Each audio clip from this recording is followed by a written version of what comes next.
Hi hello friends, welcome to ఉద్యోగ అన్వేషణ సమాచారం YouTube channel. Telangana state public service commission Hyderabad నుంచి అయితే మనకు గ్రూప్ 1 సర్వీసెస్ సంబంధించి జనరల్ రిక్రూట్మెంట్ నోటిఫికేషన్ అయితే రావడం జరిగింది. సో దానికి సంబంధించిన డీటెయిల్ ఇన్ఫర్మేషన్ చూసుకునే ముందు మనకి మన ఛానల్ ఇంకా ఎవరైనా సబ్స్క్రైబ్ చేసుకోకపోతే సబ్స్క్రైబ్ చేయండి. అదేవిధంగా ఈ వీడియోకి అయితే ఒక లైక్ ఇచ్చి సపోర్ట్ చేయండి. మీరు లైక్ చేస్తేనే వీడియో అనేది మరికొంతమందికి అయితే షేర్ కావడం జరుగుతుంది. సో ఈ నోటిఫికేషన్లో భాగంగా చూసుకున్నట్లయితే మరి ఎవరు అప్లై చేసుకోవాలి, పాత వాళ్ళు మళ్ళీ అప్లై చేసుకోవచ్చా, కొత్త వాళ్ళకు అప్లికేషన్ ఫీ ఉంటుందా లేదా, మరి ఇంటర్వ్యూ ప్రాసెస్ ఉంటుందా లేదా, ఎగ్జామ్ సిలబస్ ఏంటి, ఏజ్ రిలాక్సేషన్ సంబంధించిన పూర్తి డీటెయిల్ ఇన్ఫర్మేషన్ అయితే చూసుకుందాం. ఇక్కడ పారా 1 చూసుకున్నట్టయితే applications are invited to online qualified applicants to the proforma applications to be made available on commission's website. TSPSC వెబ్సైట్లో అయితే మనకు దీనికి సంబంధించిన ఇన్ఫర్మేషన్ ఇవ్వడం జరిగింది. సో అక్కడికి వెళ్ళి మీరు పీడిఎఫ్ అయితే డౌన్లోడ్ చేసుకోవచ్చు. Date of submission of online applications. So మనకు ఆన్లైన్ అప్లికేషన్స్ అయితే మనకు ఇక్కడ ఫిబ్రవరి 23 నుంచి మనకు మార్చ్ 14 వరకు అయితే మనం అప్లై చేసుకోవచ్చు అండి. So last date and time of receipt of online applications. So మనకు ఆ రోజు అయితే మనకు ఈవినింగ్ 5 గంటలకు 14వ తారీఖు, ఇక్కడ మనకు మార్చి 14వ తారీఖు ఇచ్చారు కదా, మార్చి 14 ఈవినింగ్ 5 గంటల వరకు అయితే మనం దీన్ని అయితే అప్లై చేసుకోవచ్చు. గ్రూప్ 1కి అయితే అప్లై చేసుకోవచ్చు. ఇది వరకు ఎలా ఉండేది, నైట్ 12 గంటల వరకు అట్లా ఉండేది. సో ఇదైతే ఈవినింగ్ అయితే క్లోజ్ కావడం జరిగింది. ఇది ఒకటైతే గమనించాలి. So application edit option. So గతంలో ఎన్నడూ లేని విధంగా అయితే ఎడిట్ ఆప్షన్కు సంబంధించి కూడా షెడ్యూల్ ముందుగానే ఇవ్వడం జరిగింది. సో దీనికి సంబంధించి మార్చి 23వ తారీఖు నుంచి, అంటే మార్చి 23 పొద్దుగాల 10 గంటల నుంచి మనకు 27వ తారీఖు సాయంత్రం 5 గంటల వరకు, ఇక్కడ కూడా 5 గంటల వరకు ఎడిట్ ఆప్షన్స్ ఏదన్నా కూడా క్లోజ్ చేసుకోవాలి. So downloads of hall tickets. మరి హాల్ టికెట్స్ ఎప్పుడు డౌన్లోడ్ చేసుకోవాలరా అంటే మనకు ఎగ్జామ్ ఇంకా 7 రోజులు ఉన్నదనగా మనకు హాల్ టికెట్ డౌన్లోడ్ చేసుకోవచ్చు. అది కూడా ఎప్పటి వరకు, ఇంకొక 4 గంటలు అయితే మన ఎగ్జామ్ పోతాం అనగా కూడా మనకు హాల్ టికెట్ అయితే డౌన్లోడ్ చేసుకోవచ్చు అనేది అయితే ఇక్కడ నోటిఫికేషన్లో క్లియర్గా ఇవ్వడం జరిగింది. అదేవిధంగా ఇక్కడ షెడ్యూల్ ఆఫ్ ప్రిలిమినరీ టెస్ట్. మరి ఇక ప్రిలిమ్స్ ఎప్పుడు పెడతారని అంటే మే ఆర్ జూన్ అని ఇక్కడ ఇవ్వడం జరిగింది. అంటే కన్ఫర్మ్ లేదు ఇక్కడ. మే లాస్ట్ వీక్ కానీ జూన్ ఫస్ట్ వీక్ కానీ అట్లా ఎప్పుడని ఇవ్వచ్చు. అంటే మే ఫస్ట్ వీక్ ఇవ్వచ్చు, జూన్ ఫస్ట్ వీక్ ఇవ్వచ్చు అట్లా. సో మనకు మే ఆ జూన్ అనేది కన్ఫర్మ్ లేదు. ఈ రెండు ఎప్పుడైనా ఉండొచ్చు, ఈ 2 monthsలో ఎప్పుడైనా ఉండొచ్చు. Schedule of main examination. ఇక్కడ మెయిన్ ఎగ్జామినేషన్కి సంబంధించి కూడా మనకు ఇక్కడ ఇవ్వడం జరిగింది. సో ఇది సెప్టెంబర్ కానీ అక్టోబర్లో ఉండొచ్చు 2020, ఇదే సంవత్సరంలో ఉంటుంది. సో ఇక్కడ ప్రిలిమినరీ టెస్ట్ వచ్చేసి ఆబ్జెక్టివ్ టైప్, అది మెయిన్స్ ఎగ్జామ్ వచ్చేసి కన్వెన్షనల్ టైప్. ఇది అందరికి తెలిసిన విషయం.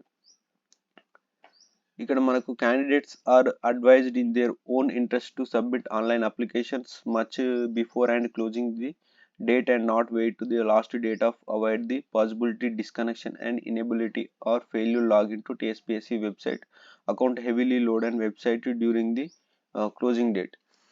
సో మనకి ఇక్కడ ఏందనంటే మన కొత్త వాళ్ళు ఎవరైతే అప్లై చేసే వాళ్ళు ఉన్నారో, సో వాళ్ళు గ్రూప్ 1 సర్వీసెస్కు గ్రూప్స్కి వరకు అప్లై చేయకపోతే సో మీరు ఏం చేస్తారంటే ఓటీఆర్ రిజిస్ట్రేషన్ అనేది చేసుకోవాలి. ఓటీఆర్ రిజిస్ట్రేషన్ అయిపోయిన తర్వాత మీకు టీఎస్సీపీఎస్సీ ఐడి వస్తుంది. దాని త్రూ మీరు గ్రూప్స్ సర్వీసెస్కి ఏ ఉన్నా కూడా మీరు వాటికి అప్లై చేసుకోవచ్చు. ఫస్ట్ ఓటీఆర్ రిజిస్ట్రేషన్ అయితే మీరు చేసుకోవాల్సి ఉంటుంది. సో ఆల్రెడీ ఎవరైతే గ్రూప్ 1 సర్వీసెస్కి అప్లై చేసి ఉన్నారో సో వాళ్ళకైతే మనకు ఆన్లైన్లో ఫీజు కూడా పే చేయాల్సిన అవసరం లేదు అని అయితే ఇక్కడ క్లియర్గా ఇవ్వడం జరిగింది. సో ఎవరైతే ఇంతకు ముందుకు అయితే అప్లై చేయని వాళ్ళు ఉన్నారో సో వాళ్ళు దానికి సంబంధించి ఇక్కడ మనకు those candidates who applied earlier for group 1 services wide notification number. So గతంలో బీఆర్ఎస్ గవర్నమెంట్ ఇచ్చినటువంటి 503 పోస్టులకు ఎవరైతే అప్లై చేశారో వాళ్ళు సో ఆ నోటిఫికేషన్ అయితే క్యాన్సిల్ కావడం జరిగింది. ఎస్టర్డే అయితే ఆ నోటిఫికేషన్ క్యాన్సిల్ చేసి ఫ్రెష్గా నోటిఫికేషన్ ఇవ్వడం జరిగింది. సో దానికి ఎవరైతే అప్లై చేస్తున్నారో ఇక్కడ వరకు need to login and reapply for this notification fresh నోటిఫికేషన్కి అయితే మీరు అప్లై చేయాల్సి ఉంటుంది. Otherwise there candidate will not be considered for the notification. So మీరు ఆల్రెడీ నేను గతంలో అప్లై చేసిన కదా, అదే చెల్తా నడుతుంది అని అనుకుంటే కాని పని. అది మళ్ళీ అప్లై చేసుకోవాల్సి ఉంటుంది. అప్లై చేస్తేనే మీరు ఈ నోటిఫికేషన్ అనేది ఫ్రెష్గా ఎలిజిబుల్ అవుతున్నారు అంటుంది. సో వాళ్ళు ఫర్దర్గా they need not to pay any fee again. So వాళ్ళు ఏం అమౌంట్ పే చేయాల్సిన అవసరం అయితే లేదు. The preliminary test objective type will be held on OMR based offline mode or computer based recruitment test. So ఇక్కడ ఏమంటున్నాడంటే ద ప్రిలిమినరీ టెస్ట్ అనేది objective టైప్లోనే ఉంటుంది, బట్ ఇది ఓఎంఆర్ బేస్డ్. ఆఫ్లైన్లో ఓఎంఆర్ బేస్డ్ ఉంటుందా లేకపోతే సిబిఆర్టీ విధానంలో అయితే కండక్ట్ చేస్తున్నారు అనేది. సో వాళ్ళు ఎట్లయినా చేయొచ్చు అన్నట్టు, ఇక అది వాళ్ళ ఇష్టం, మన రెండింటికి సిద్ధమై ఉండాలన్నట్టు. అదేవిధంగా దీంట్లో మొత్తం నోటిఫికేషన్ సంబంధించి మెయిన్ ఇది డిస్కస్ చేసుకుందాం.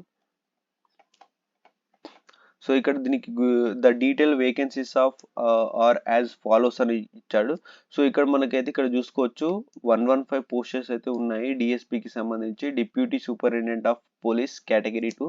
సో ఇది పోలీస్ సర్వీసెస్లోనే మనకు గవర్నమెంట్ చీలిన తర్వాత అత్యధిక, ఇప్పుడు మనకు అటు ఏపీ ఇటు మన తెలంగాణలో చూసుకున్నట్లయితే ఏపీలో కూడా 115 డిఎస్పి పోస్టులకు నోటిఫికేషన్ అయితే రాలేదు గతంలో కూడా.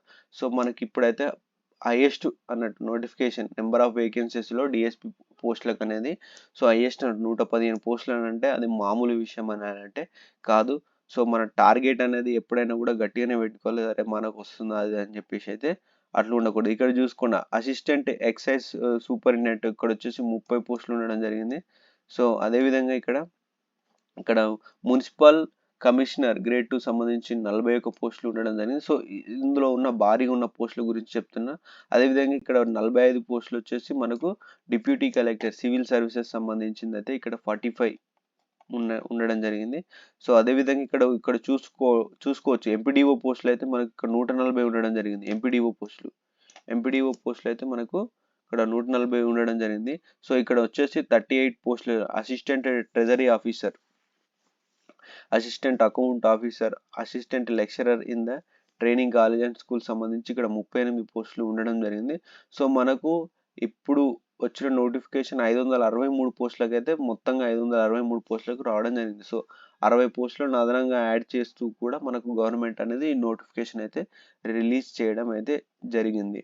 సో మరి దీనికి సంబంధించి the carried forward vacancies are brought forward the previous recruitment selections appointments to such vacancies will be made first before the fresh vacancies read with GO number 277.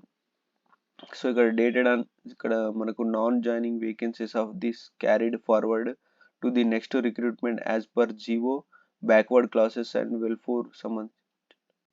So దీనికి సంబంధించింది అయితే మనకు ఎలిజిబిలిటీ కనుక చూసుకున్నట్లయితే he and she of the should health and active habits the free from any body defect or infirmity rendering him or her unfit for the such services. కొన్ని సర్వీసెస్లకు అయితే health and కానీ బాడీ కానీ support చేయలేదు అని అంటే వాళ్ళు కొన్ని పోస్టులకు అయితే అన్ఫిట్ అంటున్నారు. అదేవిధంగా character and antecedents are the such as to qualify emerald such services. So ఎలిజిబిలిటీకి సంబంధించి, హెల్త్కి సంబంధించి, అదేవిధంగా అకాడమిక్ ఇయర్ క్వాలిఫికేషన్కి సంబంధించి కొన్ని పోస్టులకు అయితే వాళ్ళు అర్హులు కాదు, కొన్ని పోస్టులకు అర్హులు అంటుంది. She is a citizen of India, Indian citizen అయితే అయి ఉండాలి. అదేవిధంగా ఎడ్యుకేషనల్ క్వాలిఫికేషన్స్ కనుక చూసుకున్నట్లయితే the candidate should possess the prescribed academic qualification as on the dated on notification 9/2024 respect of educational qualifications and claiming. ఇక్కడ కనుక చూసుకున్నట్లయితే మనకు ఎడ్యుకేషనల్ క్వాలిఫికేషన్స్ ఎట్లుండాలంటే డిప్యూటీ కలెక్టర్ అంటే must pass bachelor degree of any recognised university నుంచి ఉండాలి. అదేవిధంగా deputy superintendent అంటే బ్యాచిలర్ డిగ్రీ అనేది ఇక్కడ మస్ట్ అండి అన్నిటికీ. గ్రూప్ 1 సర్వీసెస్ అన్నిటికీ must. Regional transparent officers must pass the degree in the mechanical engineering and automobile engineering సంబంధించి మనకు ఇక్కడ రీజనల్ ట్రాన్స్పరెంట్ ఆఫీసర్కి సంబంధించి ఉండాలి. అదేవిధంగా డిస్టిక్ పంచాయత్ ఆఫీసర్ వచ్చేసి బ్యాచిలర్ డిగ్రీ అంటున్నా. సో ఆల్మోస్ట్ చాలా పోస్టులకు అయితే మనకు బ్యాచిలర్ డిగ్రీ అనేది ఇక్కడ ఖచ్చితంగా అండి. సో అదేవిధంగా మనకు ఎక్కువ పోస్టులు ఉన్నటువంటి ఎంపీడీఓ కనుక చూసుకున్నట్లయితే must versus a bachelor degree from any recognised university or India or incorporated by the under central act. So మనకు స్టేట్లో అయితే డిగ్రీ పాస్ అయి ఉంటే సరిపోతుంది. సో ఇదంతా మనకు ఫిజికల్ రిక్వైర్మెంట్స్ వచ్చేసి ఇక్కడ ఉండడం జరిగింది. Must be not less than 165 centimetres in height must be less than 86 centimeter round the chest and a full inspiration as the chest expansion of not less than 5 centimeter on full inspiration సంబంధించింది అయితే ఇక్కడ medical board Hyderabad. So fitness సంబంధించింది కూడా ఇక్కడ మనకు ఉండాలని దీనికి సంబంధించి ఒక నోటిఫికేషన్లో అయితే క్లియర్గా మెన్షన్ చేయడం జరిగింది. So near vision reads near vision సంబంధించి ఇక్కడ వేయడం జరిగింది. So better eye near vision సంబంధించి కూడా దీంట్లో నోటిఫికేషన్లో క్లియర్గా మెన్షన్ చేయడం జరిగింది. అదేవిధంగా రిజర్వేషన్కు సంబంధించింది కూడా మనకు ఇక్కడ రిజర్వేషన్ కూడా సంబంధించి schedule tribals, ST and SC వాళ్ళకి సంబంధించి మనకు ఇక్కడ వాళ్ళకి రిజర్వేషన్ సంబంధించింది కూడా ఇక్కడ ఇవ్వడం జరిగింది.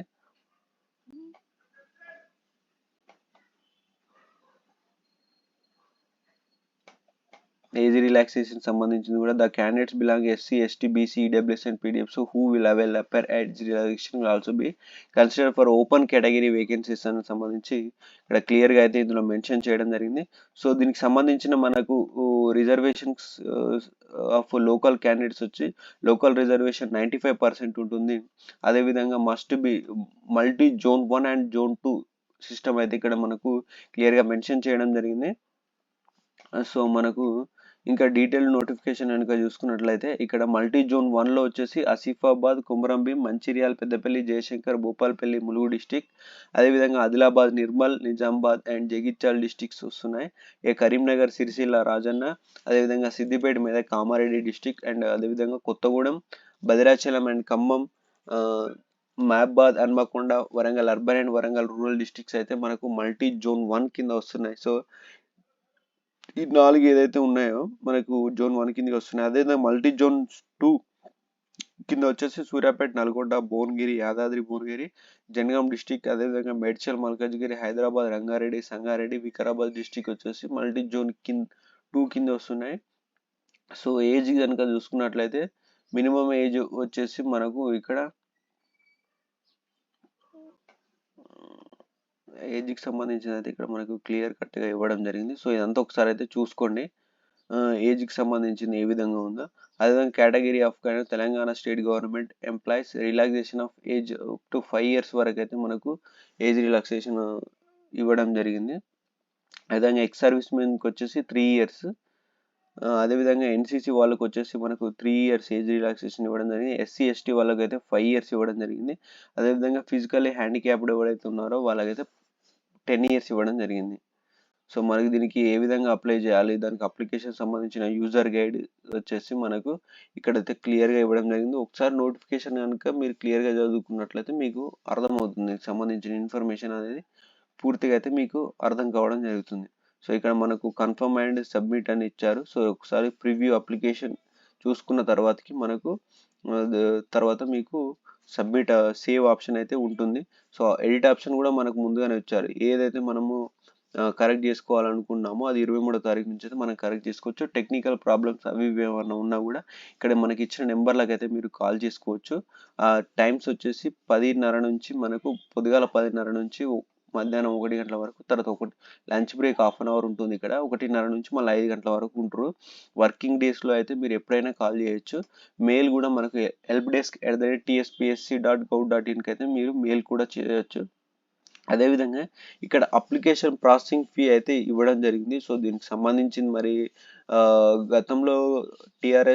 గతంలో కాంగ్రెస్ గవర్నమెంట్ రిలీజ్ చేసినటువంటి మేనిఫెస్టోలో ఎటువంటి మనకు ఎగ్జామ్స్కి అయినా కూడా మేము ఫ్రీగా అప్లై చేసుకోవచ్చు అని చెప్పేసి అయితే ఒకటి చేయడం జరిగింది. సో ఇక్కడైతే మనవి తెలియదు, దీనికైతే 200 rupees application fee and mandate చేయడం జరిగింది. ఎవరైతే ప్రీవియస్లీ అప్లై చేశారో వాళ్ళకైతే ఫీజు లేదు అన్నట్టుగా కూడా మెన్షన్ చేయడం అయితే ఇక్కడ జరిగింది.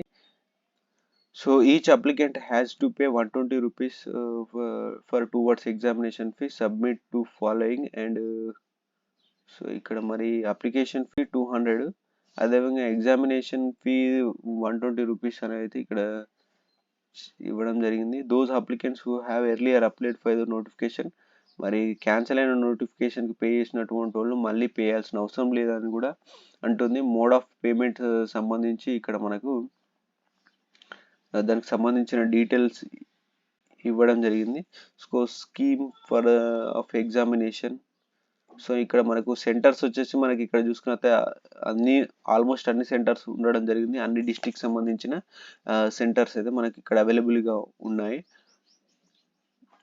సో ఎగ్జామ్ వచ్చేసి మనకి ఏ విధంగానైనా ఉండొచ్చు. సో డీటెయిల్ నోటిఫికేషన్ అయితే మనకు గత ప్రభుత్వంలో చేసినటువంటి ఇబ్బందులు అయితే ఏవి నోటిఫికేషన్లు ఏవి లేకుండా సో అయితే క్లియర్ కట్గా అయితే ఇక్కడ ఇవ్వడం జరిగింది. సో నోటిఫికేషన్ సంబంధించింది అయితే మనం ఇప్పుడు ఏం బాధపడాల్సిన అవసరం లేదు. సో ఇక్కడ అనెక్సెట్స్ కూడా ఇవ్వడం జరిగింది. So breakup vacancies and scheme and syllabus, list of communities, list of recognised sports and payment gateway, instructions to candidates and criteria of normalisation సంబంధించి ప్రతిదీ ఇక్కడ క్లియర్గా అయితే మెన్షన్ చేయడం జరిగింది. సో మీరు ఒక్కసారి నోటిఫికేషన్ మరి ఎన్ని పేజీలు ఎందుకు వచ్చినాయా అని అంటే, సో గతంలో మనం ఎన్ని ప్రాబ్లమ్స్ అయితే ఫేస్ చేసామో తెలుసు. 2 సార్లు అయితే మనకు నోటిఫికేషన్ అనేది కోర్టు మెట్లు ఎక్కడం జరిగింది. సో అలాంటివి మనకు ఇప్పుడు ముందు ముందు కూడా ఫేస్ చేయకూడదు అన్న ఉద్దేశంతో అయితే మనకు ఇవ్వడం స్పెషల్ ఇన్స్ట్రక్షన్స్ కూడా ఇవ్వడం జరిగింది ఇక్కడ మనకు. సో అదేవిధంగా ఇక్కడ మనకు బ్రేకప్ వేకెన్సీస్ కూడా ఇక్కడ ఇవ్వడం జరిగింది. సో ఇది మీకు నోటిఫికేషన్ క్లియర్గా చూస్తే మీకు అర్థమవుతుంది. అదేవిధంగా ఇక్కడ మనకు scheme of examination, preliminary test duration 2.5 hours ఉంటుంది, 150 మార్క్స్ ఉంటుంది. రిటర్న్ ఎగ్జామినేషన్ మెయిన్స్ వచ్చేసి 3 hours ఉంటుంది, 150 మార్కులు ఉంటుంది. సో పేపర్ 1కి సంబంధించి, పేపర్ 2కి సంబంధించి ఇక్కడ history and culture and Geography ఇవ్వడం జరిగింది. పేపర్ 3కి వచ్చేసి Indian society and constitution and governance సంబంధించి, ఎకనామీ అండ్ డెవలప్మెంట్ సంబంధించి, science and technology and data interruption ఇక్కడ. సో ప్రతిదీ కూడా 150 మార్కులు ఉంటుంది. తెలంగాణ మూవ్మెంట్ అండ్ స్టేట్ ఫార్మేషన్కి సంబంధించి కూడా ఇక్కడ మనకు 6th పేపర్లో అయితే మెన్షన్ టోటల్ మార్క్స్ వచ్చేసి మనకు 900కి ఉండడం జరుగుతుంది. సిలబస్ కనుక చూసుకున్నట్లయితే మనకు regional, current affairs and national and international. So current affairs అంటే మస్ట్ అని మనం ప్రతిరోజు నేనైతే కరెంట్ అఫైర్స్ను మనకు ఏదో కమ్యూనిటీ ట్యాబ్లో అయితే పోస్ట్ చేస్తున్నాను. వీడియో చేయలేని సందర్భంలో ఉన్నా కూడా టెక్స్ట్ రూపంలో కమ్యూనిటీ ట్యాబ్లో అయితే ప్రతిరోజు పోస్ట్ చేయడం జరుగుతుంది. ఒక 5 నిమిషాలు టైం ఉంటే అక్కడికి వెళ్ళి చదవండి. మీరు సబ్స్క్రైబ్ చేసుకున్నా చేసుకోకపోయినా అయితే కరెంట్ అఫైర్స్ అయితే మస్ట్ అండ్ షుడ్ చదవండి. ప్రియారిటీ ఆ విధంగా ఉంది ప్రతి ఎగ్జామ్కి. గతంలో మనం రాసినటువంటి ఎగ్జామ్స్లో కూడా 2023లో 22 and 23లో సో కరెంట్ అఫైర్స్ ప్రాధాన్యత అనేది అప్పుడు రాసిన ప్రతి ఒక్క ఆస్పిరెంట్కి అయితే అర్థమవుతుంది. అదేవిధంగా ఇంటర్నేషనల్ రిలేషన్స్ అండ్ ఈవెంట్స్కి సంబంధించి చూసుకోండి. జనరల్ సైన్స్ అండ్ టెక్నాలజీ సంబంధించి చంద్రయాన్ 3 PSLV సంబంధించి, అదేవిధంగా ఆదిత్య ఇలాంటి సంబంధించి శాటిలైట్స్ అవి ఉన్నాయి. సో వాటికి సంబంధించి చూసుకోండి. ఎన్విరాన్మెంటల్ ఇష్యూస్ చూసుకోండి. డిజాస్టర్ మేనేజ్మెంట్కి సంబంధించి చూసుకోండి. అదేవిధంగా ఇక్కడ మనకు డిజాస్టర్ అది అంటే మనకు వైజాగ్లో జరిగినటువంటి భూపాల్ గ్యాస్ దుర్ఘటన అదొకటి చూసుకొని, economic and social development of India ఒకటి. అదేవిధంగా మనకు బడ్జెట్ సంబంధించిన ఇన్ఫర్మేషన్ కూడా చూసుకోండి. World geography and Indian geography and Telangana state సంబంధించిన కూడా ఇది ఒకటి చూసుకోండి. హిస్టరీ అండ్ కల్చర్ తెలిసిందే. Indian constitution, governance and public policies of Telangana state and society, culture and heritage, arts and literature of Telangana. అదేవిధంగా social examinations and rights and issues such as gender and caste and tribal. So ఇది logical reasoning and analytical ability and data interruption సంబంధించి చూసుకోండి. ఇక మెయిన్స్కి వచ్చేసినట్లు చూసుకున్నట్లయితే spotting errors and spelling and punctuation వచ్చేసి, అదేవిధంగా ఫిల్ ఇన్ ద బ్లాంక్స్ వచ్చేసి ఉంటాయి. Prepositions and conjunctions and verb tenses, అదేవిధంగా rewriting sentences active and passive voice ఒకటి, జంబుల్డ్ సెంటెన్సెస్ ఒకటి ఉంటుంది, కాంప్రహెన్షన్ ఒకటి ఉంటుంది, ప్రిసిస్ అండ్ రైటింగ్ ఉంటుంది, ఎక్స్పాన్షన్ ఉంటుంది, లెటర్ రైటింగ్ ఒకటి ఉంటుంది. జనరల్ ఎస్సేకి సంబంధించి మనకు social issues and social problems ఉంటుంది. Issues of economic growth and justice and dynamic of Indian politics ఒకటి ఉంటుంది. History and culture, heritage of India. So general essay paper 1లో రాయాల్సి ఉంటుంది. థర్డ్ సెలెక్షన్ చూస్తున్న development in science and technology, education and human resource. So topics అయితే ఇక్కడ ఇవ్వడం జరిగింది. ఈ రెండిట్లో మీకు ఏదన్నా అయితే రాయాల్సి ఉంటుంది. సో నోటిఫికేషన్ అయితే సిలబస్, ఏజ్ రిలాక్సేషన్, ఫీకి సంబంధించి అన్నీ అయితే ఇక్కడ కవర్ కావడం జరిగింది. సో మరి ఇక్కడైతే దీనికి సంబంధించి ఇంటర్వ్యూకి సంబంధించిన అయితే ఏమైతే ఇక్కడ మనకి ఇక్కడైతే మనకి ఏది ఇవ్వలేదండి. షెడ్యూల్ క్యాస్ట్కి సంబంధించింది కూడా మనకి ఇందులో మెన్షన్ చేయడం. సో ఇదండి గ్రూప్ 1 సంబంధించిన నోటిఫికేషన్. కరెంట్ అఫైర్స్కి మనకు రోజు అయితే మన కమ్యూనిటీ ట్యాబ్లో పోస్ట్ చేస్తున్నామండి. మిస్ చేయకుండా మీరు డైలీ వెళ్ళి అయితే అందులో చూడండి. ఇంకా ఛానల్ని సబ్స్క్రైబ్ చేసుకోకపోతే ఫస్ట్ ఆఫ్ ఆల్ సబ్స్క్రైబ్ చేయండి. అదేవిధంగా లైక్ అయితే మర్చిపోకండి. Thank you for watching.